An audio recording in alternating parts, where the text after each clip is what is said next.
Hello hello दोस्तों, मैं हूं विकास और आप देख रहे हैं आप लोगों का प्यारा चैनल हॉट ऑफ बायोलॉजी। आज मैं पढ़ाने जा रहा हूं मैकेनिज्म ऑफ ब्रीदिंग। तो चलिए स्टार्ट करते हैं। ब्रीदिंग इन्वॉल्व करता है दो स्टेजेज में, एक होता है इंस्पायरेशन और एक होता है एक्सपायरेशन। इंस्पायरेशन क्या होता है? जब हम एटमॉस्फेरिक एयर को अंदर लेते हैं, इंस्पायरेशन होता है। एक्सपायरेशन क्या होता है? जब हम अल्व्यूलर में जो एयर है कार्बन डाइऑक्साइड उसे बाहर निकालते हैं, उसे हम एक्सपायरेशन कहते हैं। The movement of air into and out of the cell, out of the lung create करता है प्रेशर ग्रेडियंट। जो एयर जो है हमारे अंदर आता है, एयर जो है वह हमारे अंदर आता है और लंग से बाहर जाता है, वह प्रेशर ग्रेडियंट को क्रिएट करता है। ठीक है। Inspiration can occur if the, inspiration कब होता है? जब प्रेशर हमारे लंग्स के अंदर का जो प्रेशर है वह कम होता है, किससे?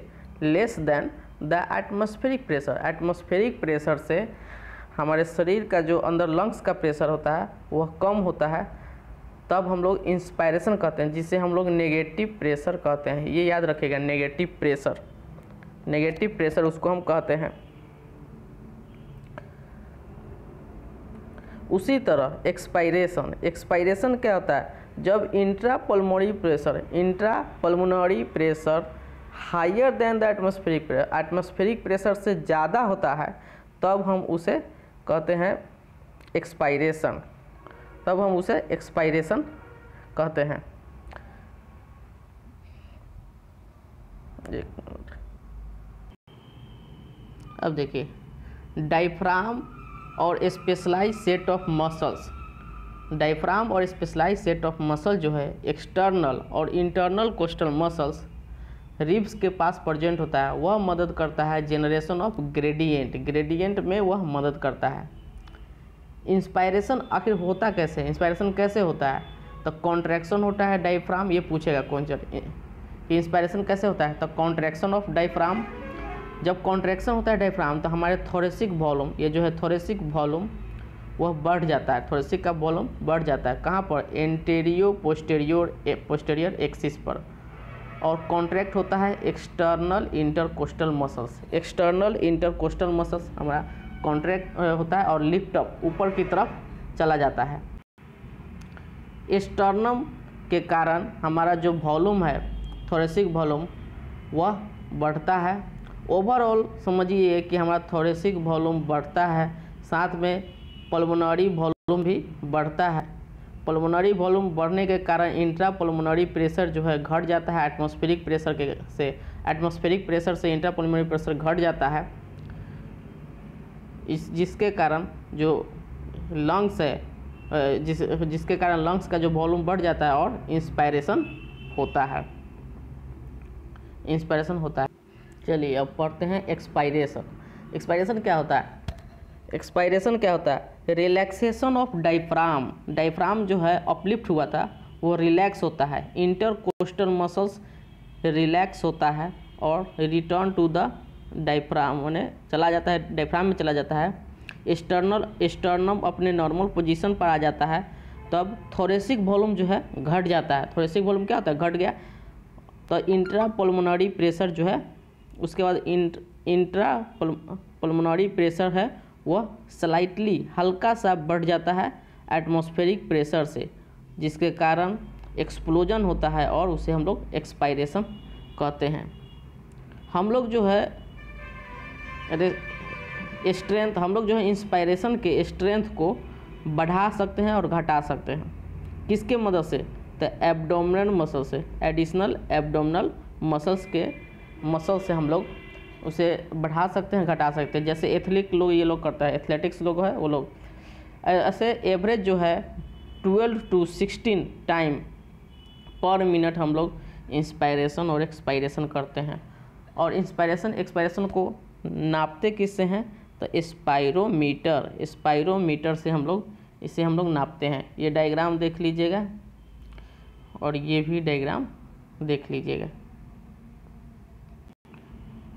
फर्स्ट जो डायग्राम है वह इंस्पायरेशन का है और दूसरा जो है एक्सपायरेशन का है। कॉन्ट्रैक्ट जैसा जो छोटा दिख रहा है वो एक्सपायरेशन, अब बड़ा वाला जो होगा एक्सपायरेशन। चलिए अब आते हैं रेस्पिरेटरी वॉल्यूम एंड कैपेसिटी पढ़ते हैं। टाइडल वॉल्यूम क्या होता है कि हम लोग कितना नॉर्मल इंस्पायरेशन और एक्सपायरेशन करते हैं उसी को हम लोग टाइडल वॉल्यूम कहते हैं। नॉर्मल जो होता है 500 होता है और एक आदमी, एक ह्यूमन जो है 1 मिनट में 6000 से 8000 मिलीलीटर इंस्पायर और एक्सपायर कर सकते हैं। अब आते हैं inspiratory reserve volume. Inspiratory reserve volume क्या होता है कि एक पर्सन कितना इंस्पायर कर सकता है फोर्सफुल एक्सपायरेशन के बाद। फोर्सफुल एक बार एक्सपायर कर दिए उसके बाद कितना इंस्पायर कर सकता है, तो 2500 से 3000 मिलीलीटर। एक्सपिरेटरी रिजर्व वॉल्यूम यह है कि एक पर्सन कितना एक्सपायर कर सकता है फोर्सफुल, कितना जो है एक्सपायर कर सकता है फोर्सफुल एक्सपायरेशन के बाद। यहाँ पर देखिए कंफ्यूज हो जाएगा, यहाँ भी एक्सपायरेशन है और यहाँ पर भी यहाँ है इंस्पायरेशन। तो मैंने एक्सपायर कितना कर सकता है फोर्सफुल एक्सपायरेशन के बाद। एक बार एक्सपायर कर चुके हैं अब फिर एक्सपायर कितना कर सकता है, तो 1000 से 1100 मिलीलीटर एक्सपायर कर सकता है। रेसिडुअल वॉल्यूम है कि फोर्सफुल एक्सपायरेशन के बाद कितना बच जाता है, तो 1100 से 1200 मिलीलीटर। अब ये पल्मोनरी वॉल्यूम है, उसको रेस्पिरेटरी वॉल्यूम है, उसको जोड़ने के बाद कहते हैं पल्मोनरी कैपेसिटी। तो पढ़ते हैं इंस्पिरेटरी कैपेसिटी होता है कि total volume of air a person can inspire after normal expiration के बाद कितना वॉल्यूम ऑफ एयर एक पर्सन जो है इंस्पायर कर सकता है। तो यह होता है tidal volume plus inspiratory reserve volume. Tidal volume plus inspiratory reserve volume, यह टोटल जो होता है 3500 होता है। Expiratory capacity, the total volume of air a person can expire after the normal inspiration, कितना एक्सपायर कर सकता है नॉर्मल इंस्पिरेशन के बाद, तो वो होता है tidal volume plus expiratory reserve volume. तो यह टोटल होता है 1600, लिख लीजिएगा 1600। उसके बाद ये फंक्शनल, सबसे ज़्यादा क्वेश्चन पूछा जाता है फंक्शनल से। तो volume of air that will remain in the lungs after normal expiration, मतलब कितना वॉल्यूम ऑफ एयर हमारे लंग्स में रह जाता है नॉर्मल एक्सपायरेशन के बाद, तो वो होता है expiratory reserve volume plus residual volume, जो कि टोटल होता है 2300। अब पढ़ते हैं वाइटल कैपेसिटी। इसका डिफिनीशन बहुत इंपॉर्टेंट है वाइटल कैपेसिटी का।